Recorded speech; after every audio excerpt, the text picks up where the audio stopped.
شکریہ جی. بسم اللہ الرحمن الرحیم. میں اپنے منسٹرز اور ممبر آف پارلیمنٹ اور اس کے علاوہ جو ہمارے اقبال کے اندر جو ہمارے جتنے بھی پولیٹیکل ہمارے کارکن ہیں، میں سب سے پہلے تو اس چیز کے اوپر اپنی خوشی کا اظہار کرنا چاہتا ہوں کہ میں جب چکوال آیا ہوں تو انشاءاللہ وہ اس طرح کے پروجیکٹس لے کے آیا ہوں جس سے ایک معاشرہ بدلتا ہے. لوگ کہتے ہیں کہ جی تبدیلی کیا ہوتی ہے؟ تبدیلی سب سے پہلے ذہنوں میں آتی ہے، پھر گراؤنڈ پہ آتی ہے. یہ یاد رکھیں پلیز. لوگ سمجھتے ہیں کہ تبدیلی کوئی ایک بٹن آن کرو تو تبدیلی آ جاتی ہے. تبدیلی پہلے لوگوں کے ذہن بدلتے ہیں. تو میں اس کے اوپر آنے سے پہلے، کیونکہ اس چیز کے اوپر بات کی گئی کہ چکوال اور یہ سارے علاقہ جہلم، چکوال، میاں والی، یہاں بہت زیادہ لوگوں نے پاکستانی فوج میں وہ گئے اور ان کی بڑی قربانیاں ہیں پاکستان کے لیے. تو اس لیے مجھے احساس ہے کہ جب میرے آنے سے پہلے ہمارے منسٹرز نے بات کی اور ممبر آف پارلیمنٹ نے، کہ جو ایک پہلی دفعہ کسی پاکستان کی پولیٹیکل اپوزیشن نے جس طرح فوج کے اوپر حملہ کیا ہے، یہ پاکستان کی تاریخ میں کبھی نہیں ہوا. اس سے پہلے جنرل مشرف کے اوپر تنقید کی جاتی تھی، لیکن جنرل مشرف پولیٹیکل تھے، یعنی وہ ملک کے سربراہ بھی بن چکے تھے اور آرمی چیف بھی تھے. اس کے اوپر تو تنقید تھی. لیکن آج کل جو تنقید کی جا رہی ہے، مجھے بڑے افسوس سے کہنا پڑتا ہے کہ وہ زبان استعمال کی جا رہی ہے جو ہندوستان کی پروپیگنڈا مشین پاکستان کی فوج کے خلاف استعمال کرتی ہے. ایک آپ کی پتہ نہیں کتنوں کی نظروں سے گزرا، یورپین یونین کی ڈس انفارمیشن لیب، انہوں نے انکشاف کیا کہ ہندوستان نے فیک سائٹس، میڈیا سائٹس بنائی ہوئی تھی کچھ 700، جس میں انہوں نے مرے ہوئے لوگوں کے نام پہ بھی نیوز آئٹمس ان کے نام سے بھی دیتے تھے، پھر اخباروں کے فیک اخبار بنائے ہوئے تھے. اور اس کا صرف سب سے زیادہ مقصد یہ تھا کہ پاکستان کوئی بری نظر میں دنیا میں پیش کریں، پاکستان میں کہیں کہ افراتفری پڑی ہوئی ہے، تاکہ کوئی باہر سے سرمایہ کاری نہ کرے پاکستان میں. اور پھر پاکستانی فوج کو خاص طور پہ ٹارگٹ کیا گیا، کیونکہ ہندوستان چاہتا ہے کہ پاکستانی فوج کمزور ہو، اور اب سے نہیں، پہلے سے وہ چاہتے ہیں. ان کی پوری ایک پلاننگ ہے کہ دنیا میں پاکستانی فوج کو ایک ایسی نظر پیش کیا جائے کہ وہ ایک روگ آرمی ہے، وہ دہشت گرد ہیں. نریندر مودی پچھلے آرمی چیف کو تو کھل کے کہتے تھے کہ دہشت گرد ہے. تو بدقسمتی سے پتہ یہ چلا کہ یہ جو فیک سائٹس تھیں ہندوستان کی، یہ اس اپوزیشن کو بھی یہ جو اے پی ڈی ایم ہے، اس کو بھی آگے وہ پروموٹ کر رہے تھے. اور کئی ایسے صحافی ہیں جو ان کو بھی پروموٹ کرتے ہیں اور وہ ہندوستان کی اس ڈس انفارمیشن کے حصہ تھے. تو کہنے کا مقصد یہ ہے کہ پہلی دفعہ ہوا ہے کہ پاکستان کی اپوزیشن اس طرح پاکستان کی فوج کو ٹارگٹ کر رہی ہے، آرمی چیف کو، آئی ایس آئی چیف کو. اس کی کوئی پہلی مثال نہیں ہے. اور ٹارگٹ کیا کر رہے ہیں، کیا رہے ہیں کہ جناب الیکشن جو تھا وہ انہوں نے، کیونکہ فوج نے دھاندلی کروائی، اس لیے سلیکٹڈ گورنمنٹ. اس کے لیے کوئی ان سے پوچھے کہ اگر الیکشن میں دھاندلی ہوئی تھی تو کیا آپ گئے تھے الیکشن کمیشن کے پاس؟ کیا آپ سپریم کورٹ گئے؟ کیا آپ پارلیمنٹ میں آئے؟ کوئی آپ نے فورم پہ کہا کہ دھاندلی ہوئی ہے؟ تو آج جب امریکہ میں الیکشن ہوا تو جب ریپبلکنز کہنا شروع ہوئے کہ الیکشن میں دھاندلی ہوئی، تو میڈیا پہلے کہتا تھا کہ انہوں نے ابھی تک کوئی ثبوت نہیں دیا. یعنی وہ میڈیا کہنے کے لیے نہیں تیار تھا دھاندلی جب تک ثبوت نہ ہو. تو نہ ثبوت دیے، نہ کسی فورم پہ گئے اور پاکستانی فوج کو اٹیک کرنا شروع کر دیا کہ جی انہوں نے ایک سلیکٹڈ حکومت لے کے آئے. اور اصل میں ہم سب ساری قوم جانتی ہے کہ 30 سال سے یہ جو ان کے لیڈران ہیں انہوں نے دونوں ہاتھوں سے ملک کو لوٹا. 30 سالوں سے ان کے اوپر باہر مضمون چھپے ہوئے ہیں، باہر کے اخباروں میں، ڈیلی ٹیلی گراف میں، ٹائمز میں، ڈیلی میل میں، میں انگلینڈ کی بات کر رہا ہوں، نیو یارک ٹائمز میں. بی بی سی نے 2 ڈاکیومنٹری ان دونوں لیڈرز کے اوپر بنائی ہوئی ہیں، ان کی چوری کے اوپر. ان دونوں نے ایک دوسرے کے اوپر جو باتیں کی ہوئی ہیں وہ آج آپ ٹی وی دیکھ سکتے ہیں. اور ایک کو زرداری کو جیل نواز شریف نے ڈالا تھا کرپشن میں.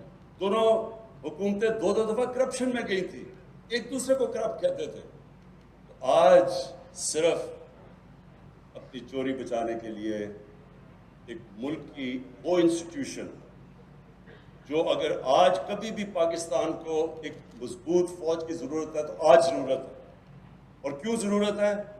کیونکہ ہمارے ساتھ جو ہمارا ہمسایہ ہے، 73 سال کی تاریخ میں برِ صغیر میں اس طرح کی حکومت نہیں آئی جو آج ہندوستان میں آئی، جو کہ ایک انتہا پسند، ایک ٹوٹیلیٹیرین، ایک ریسسٹ، اینٹی مسلمان اور اینٹی اسلام اور اینٹی پاکستان، کبھی ایسی حکومت نہیں آئی اور جو انہوں نے کشمیریوں سے کر رہے ہیں. اور اس ٹائم پہ اپنی فوج کو اٹیک کرنا اور پھر اپنی فوج کو کہنا کہ ایک الیکٹڈ حکومت کو گرا دو. اپنے آپ کو ڈیموکریٹس کہتے ہیں، الیکٹڈ حکومت کو گرا دو. اور پھر فوج کو کہتے ہیں کہ اگر آرمی چیف الیکٹڈ حکومت کو نہیں گراتا تو فوج اس کو ہٹا دے. یعنی ملک میں فوج کو کہہ رہے ہیں کہ ملٹری کو کرو اور کہتے ہیں ڈیموکریٹک. تو میں اس لیے آج اس پلیٹ فارم سے، کیونکہ یہ وہ خاص طور پہ یہ سارا وہ علاقہ ہے جس میں لوگوں نے فوج میں جا کے بڑی اپنے ملک کے لیے قربانیاں دی ہیں اور آج بھی ہماری فوج قربانیاں دے رہی ہے. آج جو ہندوستان سے دہشت گردی کی جا رہی ہے بلوچستان میں، پاکستان کے جو مرج ڈسٹرکٹس میں، یہ ہمیں پتہ کدھر سے ہو رہا ہے. ہمیں تو پہلے سے ہی اندازہ تھا کہ یہ ہر قسم کا پاکستان میں انتشار پھیلانے کی کوشش کر رہے ہیں اور آج بھی ہمارے فوجی جوان قربانیاں دے رہے ہیں. اور اس میں یہ جو اپوزیشن جو حرکتیں کر رہی ہے، میں نے کبھی اپنی پاکستان میں اس طرح اپنے ملک کو انڈرمائن کرنے کے لیے کبھی کسی حکومت کو نہیں دیکھا. اور صرف ایک ان کا مطالبہ ہے کہ ان کو ہم کسی طرح NRO دے دیں. یعنی جو چوری انہوں نے 30 سال سے کر رہے ہیں اور پیسہ باہر لے کے جا رہے ہیں، کسی طرح اتنا بلیک میل کریں. مجھے تو ان کو پتہ ہے کر نہیں سکتے، تو اس لیے اداروں کو اتنا بلیک میل کریں کہ کسی نہ کسی طرح پریشر میرے پہ ڈالیں کہ ان کی چوری کے لیے ہم ان کی چوری معاف کر دیں. اور آج میں اپنی اگلی بات جو شروع کرتا ہوں جس کے لیے میں یہاں آیا ہوں، اس سے پہلے میں ایک بات کہنا چاہتا ہوں اپنی قوم کو. یہ سب یاد رکھیں، اگر ان چوروں کو کسی حکومت نے NRO دیا تو وہ اتنی بڑی اس ملک سے غداری کرے گا کہ دشمن وہ کام نہیں کرے گا جو وہ حکومت کرے گی ان کو چوری وہ معاف کر کے. جنرل مشرف نے ان دونوں لیڈروں کو NRO دیا، اس کا نتیجہ کیا ہوا کہ 10 سالوں میں پاکستان کا قرضہ 4 گنا زیادہ بڑھا. کوئی بتائے کہ پیسہ کدھر گیا؟ 4 گنا، یعنی 6,000 ارب سے پاکستان کا قرضہ ان 10 سالوں میں. ان دونوں کو NRO ملنے کے بعد انہوں نے جو 2 باریاں لی، پاکستان کا قرضہ 30,000 ارب پہ گیا. 6,000 سے 30,000. تو جب میں اپنے آج جب پارلیمنٹیرینز اور اپنے پولیٹیشن سے بات کر رہا تھا، وہ سارے کہہ رہے تھے ہمیں سڑکیں چاہیے، اور مجھے سارے آپ کے اس علاقے کو تو میں بڑی اچھی طرح جانتا ہوں، مجھے پتہ ہے آپ کے کیا مسئلے تھے. تو میں تب ان کو بتا رہا تھا کہ ایک حکومت جب ہم آئے تو جتنا ہم نے ٹیکس کا پیسہ اکٹھا کیا پہلا سال، اس کا آدھا چلا گیا ان کے لیے ہوئے قرضوں کی قسطیں ادا کرنے میں، آدھا چلا گیا.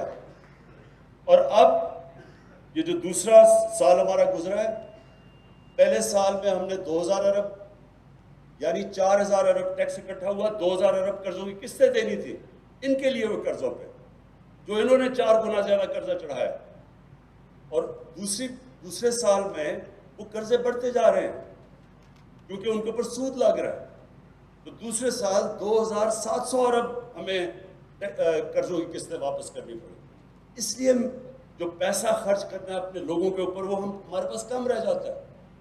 تو یہ ہوتا ہے جب کہ آپ ان لوگوں کو جو کرپٹ ہوتے ہیں، جب وہ آ کے ملک کی سربراہی کرتے ہیں تو وہ سارے ملک کا نظام تباہ کر دیتے ہیں، اوپر سے لے کے نیچے تک ایک نظام کو کرپٹ کر دیتے ہیں. آپ ایک تھانے دار کو کیسے کہیں گے یا ایک پٹواری کو کیسے کہیں گے چوری نہ کرے جب ملک کا سربراہ پیسہ چوری کر رہا ہے؟ آپ یہ کیسے کہیں گے یہ جو لوگ جیلوں میں بھرے ہوئے ہیں، یہ جو میرے سے مانگ رہے ہیں NRO دو، تو یہ بیچارے جو جیلوں میں غریب لوگ بھرے ہوئے ہیں ان کا پھر کیا قصور ہے؟ ان کے تو قصور ان سے بہت کم ہے. جو چوری انہوں نے کی اربوں روپے کی اور باہر جا کے بڑے بڑے محلوں میں بیٹھے ہوئے ہیں، وہ بیچارے جو جیلوں کے اندر پڑے ہوئے ہیں ان کی تو لاکھوں کی چوری ہوگی. اور اگر ان لوگوں کو سزا ہم نہیں دیتے تو مجھے یہ بتائیں کہ کیا ہم اپنے بچوں کو بتا رہے ہیں کہ طاقتور اس ملک میں جو مرضی کرے وہ بلیک میل کر کے NRO لے لے اور صرف غریب آدمی کے لیے جیل ہے؟ اور اس لیے میں اپنی قوم کو بار بار یاد کراتا ہوں کہ نبی صلی اللہ علیہ وسلم نے کہا تھا کہ تمہارے سے پہلے بڑی قومیں تباہ ہوئیں جو طاقتور کو NRO دیتی تھی اور کمزور لوگوں کو بیچاروں کو جیلوں میں ڈالتی. اب جی میں چکوال کے اوپر آتا ہوں جس کے لیے آج میں یہاں آیا تھا. دیکھیں جو مجھے یاسر آپ کی بات بڑی آج پسند آئی، صرف میں ایک جگہ اگری نہیں آپ سے کرتا کہ آپ نے کہا کہ انڈسٹریل ریولوشن جب آئی یورپ کے اندر تو مسلمان ملکوں کے اندر ہم نے تعلیم پہ زور نہیں دیا. یہ ایکچولی ٹھیک بات نہیں ہے. جب یورپ کے اندر انڈسٹریل ریولوشن آئی تو اس کی ایک اور بہت بڑی وجہ تھی، اس کے ساتھ ساتھ یورپ کے اندر ڈیموکریٹک موومنٹ بھی شروع ہو گئی، اور جو وہاں جب انڈسٹریل ریولوشن آئی تو ان کی جو لیڈرشپ تھی وہ میرٹ کے اوپر آنی شروع ہو گئی اور وہ اکاؤنٹیبل تھی، یعنی قانون کے نیچے تھی ان کی لیڈرشپ. ہوا کیا کہ مسلمانوں کا جو ہمارا سفر شروع ہوا مدینہ کی ریاست سے، وہ بڑے ڈیموکریٹک سٹرکچرز تھے. مدینہ کی ریاست کے اندر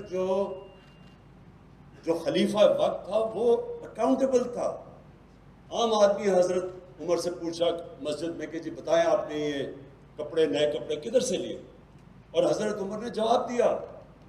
یہ نہیں کہا جس طرح بھی یہ فضل الرحمان نے کہا جی میں تو خود صادق امین ہوں، میں نے خود ہی فیصلہ کر لیا میں صادق امین ہوں، میں جواب دے نہیں ہوں کسی کا. اور پھر 2 خلیفہ وقت جا کے عدالت میں کھڑے ہوئے، قانون کی بالادستی تھی، قانون اوپر تھا سب سے. اور ڈیموکریسی کی 2 چیزیں سب سے جس کی وجہ سے دنیا میں ڈیموکریسی آگے بڑھی، ایک قانون کی بالادستی اور دوسری میریٹوکریسی تھی. تو جو بادشاہ تھی جو ہم پیچھے رہ گئے، ہم اس کے پیچھے رہ گئے کہ وہ جمہوریت کی طرف جانا شروع ہو گئے، اور ہم کدھر مدینہ کی ریاست میں جمہوریت، ہمارے پاس سارے جو سٹرکچر جمہوری تھے، ہم بادشاہت کی طرف جانا شروع ہو گئے. اور بادشاہت کے اندر 2 چیزیں ہوتی ہیں جو ایبسولوٹ کنگشپ جسے کہتے ہیں، اس میں نہ بادشاہ اکاؤنٹیبل ہوتا ہے اور دوسری چیز میرٹ نہیں ہوتی. جو ڈیموکریسی ہوتی ہے وہاں لیڈرشپ میرٹ پہ آتی ہے، جو بادشاہت ہے وہاں تو خون کے اوپر لیڈرشپ ہے.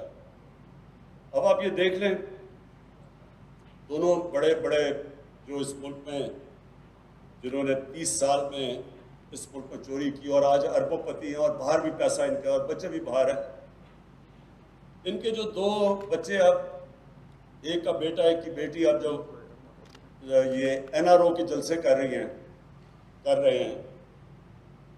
تو ان سے کوئی پوچھے کہ آپ کی کوالیفیکیشن کیا ہے، کیا وجہ ہے کہ آپ دونوں پارٹیز کے سربراہ بنے ہوئے ہیں، کیا کیا آپ نے؟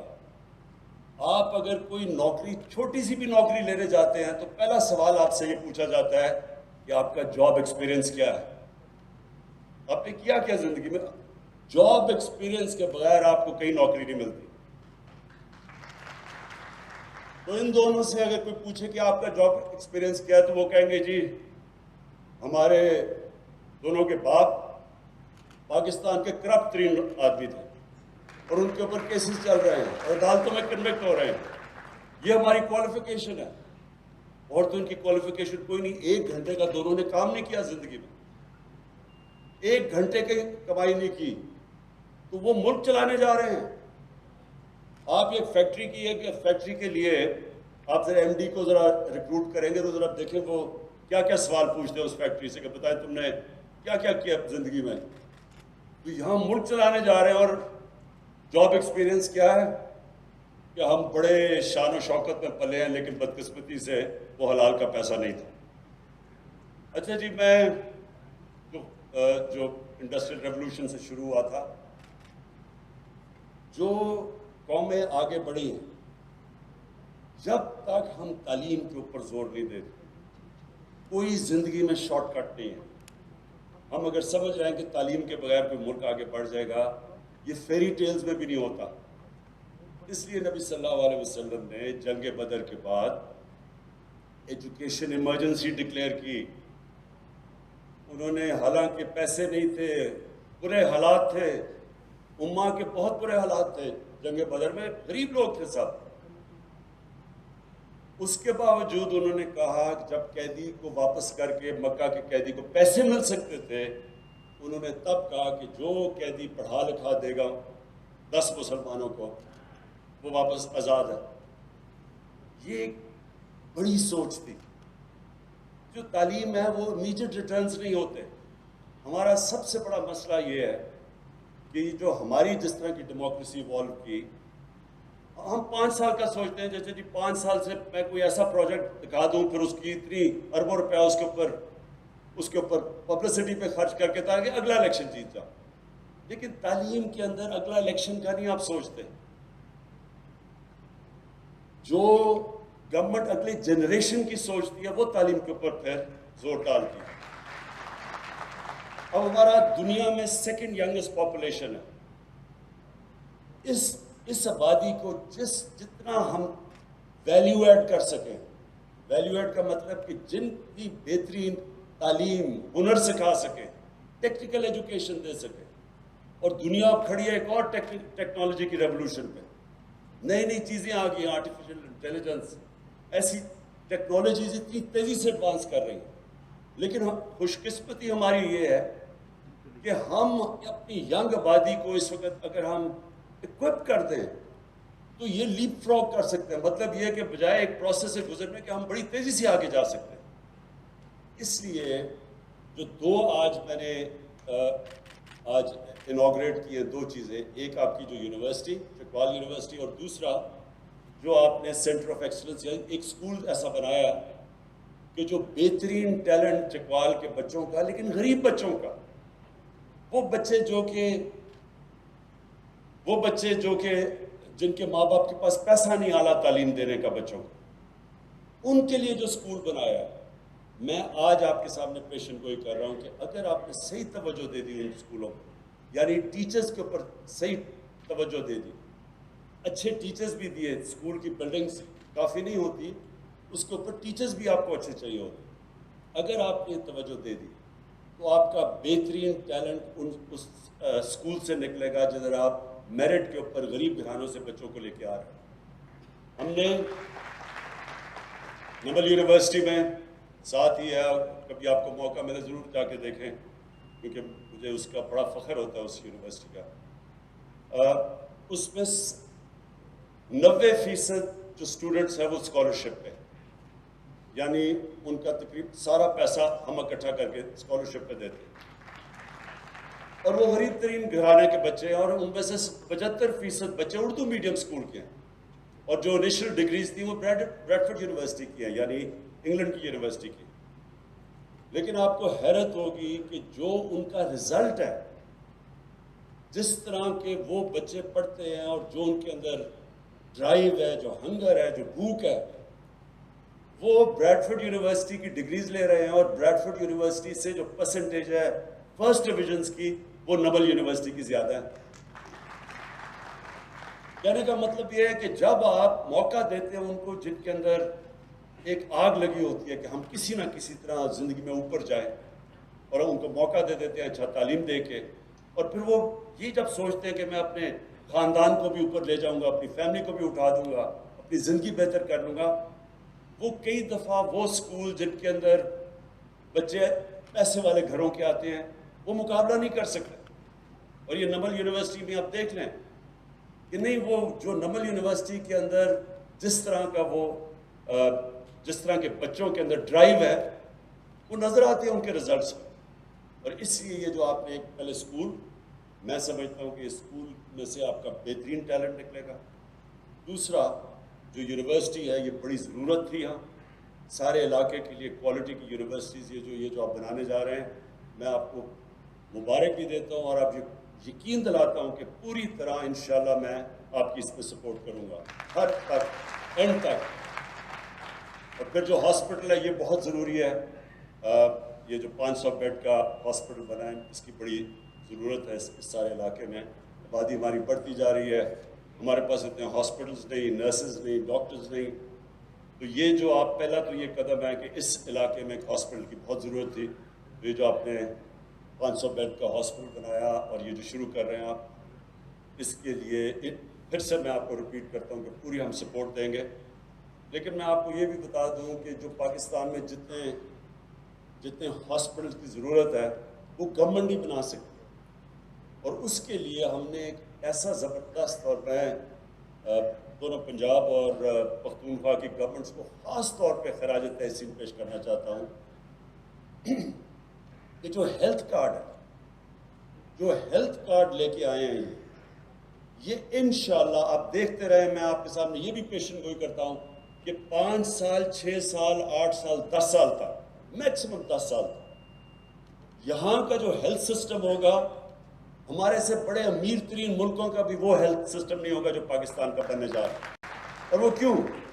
وہ اس لیے کہ ہیلتھ کارڈ میں ہر خاندان میں, اور فیصلہ ہوا ہے کہ اگلے سال کے اینڈ تک ہر پنجاب کا اور پختونخوا کا خاندان اس کے پاس ہیلتھ انشورنس ہوگی.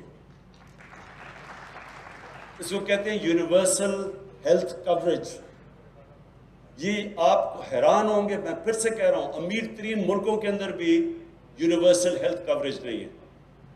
یہ جو کارڈ ہے ہیلتھ کارڈ, اس سے کیا ہوگا؟ اب تک کیا ہوتا تھا کہ اچھے پرائیویٹ ہاسپٹل صرف بڑے شہروں میں چلے جاتے تھے کیونکہ پیسہ تو بڑے شہروں میں ہے, تو چھوٹے شہروں میں پرائیویٹ ہاسپٹل بناتا ہی کوئی نہیں تھا. اب ہم پرائیویٹ ہاسپٹلس کو انکریج کر رہے ہیں, انشاءاللہ ان کو سستی زمینیں دیں گے ہاسپٹل پرائیویٹ سیکٹر کو آنے میں. ساری ان کی جو اکوپمنٹ پاکستان میں ہیلتھ ہاسپٹل کی اکوپمنٹ پاکستان میں نہیں بنتی, ساری وہ ہم ان کو ڈیوٹی فری اجازت دیں گے باہر سے امپورٹ کرنے کی. اور اس کے بعد ہیلتھ کارڈ کی وجہ سے جب عام ہر گھر کے پاس ایک ہیلتھ کارڈ آ جائے گا گھرانے میں, تو کوئی بھی جا کے, اور ہیلتھ کارڈ میں آپ کسی بھی ہسپتال میں جا کے اپنا علاج کروا سکتے ہیں. یہ نہیں کہ صرف گورنمنٹ ہاسپٹل, کسی بھی پاکستان کے ہسپتال میں ہیلتھ کارڈ سے آپ اپنا علاج کروا لیں گے. اس سے یہ ہوگا کہ غریب ترین علاقوں کے اندر جب سب لوگوں کے پاس ہیلتھ فیملیز کے پاس ہوگا تو پھر پیسہ کا تو مسئلہ نہیں ہوگا. اس سے انشاءاللہ پورا ہم اپنا ایک ہیلتھ سسٹم کھڑا کریں گے پاکستان, جو کہ سارے علاقوں کو کور کرے گا, غریب علاقوں کو بھی. اور یہ میرا ایک, مجھے انشاءاللہ جب لوگ کہتے ہیں کہ کیا, مجھے میرے سے پوچھتے ہیں کہ آپ کے جب 5 سال پورے ہوں تو آپ کیا چاہیں گے کہ پاکستان میں کیا چیز ہوگی تو آپ سمجھیں گے آپ کامیاب ہو. تو میں 5 سال کے اپنے بعد سب سے پہلے یہ چاہوں گا کہ ہم اپنا جو قرضے ہیں, جو کرنٹ اکاؤنٹ, جو ہمارے ڈیفیسٹس ہیں, ایک بیرونی ڈیپ یعنی ایک بیرونی خسارہ ہے اور ایک اندرونی خسارہ ہے, تو میں یہ چاہوں گا کہ یہ دونوں خساروں کو ہم کم کر کے ادھر لے آئیں کہ پاکستان اپنے پیر پہ کھڑا ہو جائے. جو بیرونی خسارہ ہے وہ تو آپ کو مجھے سب سے زیادہ فخر یہ ہے کہ پچھلے 5 مہینے میں جو ہمارا جس کو کرنٹ اکاؤنٹ کہتے ہیں اس کا جو سب سے بڑا خسارہ ہمیں ملا تھا 2.25 سال پہلے، آج میں فخر سے یہ کہتا ہوں کہ 5 مہینے مسلسل ہمارا جو کرنٹ اکاؤنٹ ہے وہ سرپلس پہ چلا گیا اور 17 سال کے بعد یہ ہوا ہے۔ اب دوسری زور لگانا ہے کہ اپنا جو فسکل ڈیفیسٹ ہے، یعنی ہماری جو آمدنی ہے وہ ابھی بھی کم ہے، ہمارے خرچے زیادہ ہیں، لیکن ابھی تک مجھے اس کا ابھی تک یہ فخر ہے کہ آج اگر ہمیں قرضوں کی قسطیں واپس نہ کرنی پڑیں جو کہ قرضے انہوں نے پچھلوں نے لیے تھے، تو ہم نے اپنی آمدنی اور خرچے کو اب بیلنس کر لیا، یعنی ہمارا خسارہ نہیں ہے اب۔ خسارہ تب آتا ہے کیونکہ ہمیں یہ قرضوں کی قسطیں دینی پڑتی ہیں، اور انشاءاللہ وہ آمدنی ہم بڑھانے کی پوری اب زور لگا رہے ہیں، اپنے ملک میں ویلتھ کریشن کر رہے ہیں، اور مجھے پورا یقین ہے کہ انشاءاللہ جب اگلے ہمارے 5 سال پورے ہوں گے تو یہ سب سے پہلے تو یہ کہ جو قرضوں کا بوجھ ہے انشاءاللہ اس کو کم کریں۔ اس کے بعد جو دوسری چیز ہے کہ عام آدمی کی زندگی کیسے بہتر ہو۔ اگر عام آدمی کی زندگی بہتر ہو، غربت یہاں کم ہو گئی، لوگوں کی بنیادی ضروریات ان کی صحت کا ہم دھیان رکھ سکیں، ان کے لیے ہم تعلیم، ہر غریب گھرانے کے لیے موقع ملے تعلیم کا، اور یہ جو ہمارے جو دور دراز علاقے ہیں وہاں اسکول خالی پڑے رہتے ہیں، وہاں سسٹم ٹھیک نہیں ہے، پورا زور لگا رہے ہیں کہ اب یہ جو ایجوکیشن کا سسٹم ہے ایسے کریں کہ اس کو ڈی سینٹرلائز کر دیں، اور ساتھ ساتھ اس کے ساتھ جو ہمارا لوکل گورنمنٹ سسٹم آ رہا ہے، جو بلدیاتی الیکشن آ رہے ہیں، یہ پاکستان میں ایک انقلابی سسٹم ہے، اور اس سسٹم کے ذریعے ہم اپنے جو دیہاتی علاقوں کے اندر جو ڈسٹرکٹس ہیں جس طرح چکوال ہے، میاں والی، وہ لوکل گورنمنٹ کے اندر اسکولوں کو اوورسی کریں، اور یہ ہمارا بڑا ایک ریولوشنری سسٹم ہے جو انشاءاللہ جب الیکشن آئیں گے تو آپ کو پتہ چلے گا، بڑی محنت سے ہم اپنا نیا بلدیاتی نظام لے کے آئیں، تو اسکول کا نظام ٹھیک ہو جائے، صحت کا نظام ٹھیک ہو جائے، گورننس سسٹم جو ہم اب لگے ہوئے کوشش کر رہے ہیں کہ ہمارا جو پولیس کا سسٹم ہے وہ ٹھیک ہو، اور اس کے لیے بھی آپ دیکھتے رہیں گے کہ پوری جدوجہد ہے، کیونکہ یہ ایک بری عادتیں پڑ چکی ہیں کئی سالوں سے، تو اس کو آہستہ آہستہ انشاءاللہ ٹھیک کر رہے ہیں، اور 5 سال کے بعد لوگوں کو نظر آئے گا کہ پولیس ایک ایسی ہماری بن گئی ہے کہ لوگوں کی جان اور مال کی حفاظت کرے گی۔ تھانہ ایک ایسا ہوگا جدھر لوگ یہ نہیں سمجھیں گے کہ تھانہ کوئی دور سے کوئی باہر سے قوم آ کے چلا رہی ہے، اپنا یعنی پولیس کو اپنی پولیس سمجھیں گے، اور انشاءاللہ اس کے اوپر پورا زور ہے۔ اور اس کے علاوہ جو میں چاہوں گا کہ جو ہمارا جو احساس پروگرام ہے وہ پاکستان کی تاریخ میں نہیں، دنیا کے اندر بہترین ایک وہ پروگرام مانا جائے غربت کم کرنے کے لیے۔ ہم ایک بڑی یہ جو ابھی بھی ہمارا احساس پروگرام جو کرونا کے دور ہم نے جس طرح پیسے بانٹے غریب لوگوں کے اندر، یہ تو دنیا بھی ابھی سمجھتی ہے، اس کی خراج تحسین پیش کرتی ہے پاکستان کو کہ بہترین طریقے سے شفافیت سے اور بڑے تھوڑے وقت میں اتنا زیادہ ہم نے پیسہ بانٹا غریب لوگوں میں، جس سے بچ کے ہماری عوام لاک ڈاؤن میں جو تباہی مچی تھی۔ لیکن جو اب پوری طرح احساس پروگرام ہم لے کے آ رہے ہیں غربت کم کرنے کے، یہ ہم نے چائنا سے بڑی تفصیل سمجھی تھی کہ چائنا نے کیسے غربت اپنی کم کی۔ دنیا کی تاریخ میں کبھی کسی ملک نے اتنی تیزی سے تھوڑے ٹائم میں اتنے زیادہ لوگوں کو غربت سے نہیں نکالا جو چائنا نے نکالا۔ تو اس پروگرام کے تحت میرا پورا ایک ایمان ہے کہ ہم اپنے 5 سال کے بعد یہ کہہ سکیں گے کہ پاکستان میں جو جب ہم آئے تھے اس سے اب غربت بہت کم ہو چکی، اور جو میرا ابھی میں ایک اور اسکیم شروع کرنے لگا ہوں کہ ایک پورا ہمارا ایک پروگرام جس کے اندر پورے سٹیپس لیں گے کہ کوئی پاکستان میں بھوکا نہ سوئے۔ اس کے لیے ہم انشاءاللہ پورا ایک پلان لے کے آئیں گے جس پہ پاکستان کی شہریوں کو پوری قوم مل کے کرے گی کہ کوئی ہمارے ملک میں بھوکا نہ سوئے۔ یہ پورا پروگرام انشاءاللہ آپ کے سامنے لے کے آؤں گا۔ تو میں پھر سے آج آپ کو چکوال کے لوگوں کو مبارک دیتا ہوں۔ وہ ایک تو میں بھول گیا، وہ جو سڑک اس کی بڑی ضرورت تھی بائی پاس کی، اس سے بڑا فرق پڑ جائے گا یہاں، وہ تو ہم نے چوتھی چیز آج انوگریٹ کیا ہے۔ لیکن میرے لیے اصل دو چیزیں ہیں، ایک آپ کا ہاسپٹل اور یہ جو آپ کے ایک اسکول بنا ہے اور جو یونیورسٹی، اس کی میں آپ کو خاص طور پہ مبارک دیتا ہوں پھر سے.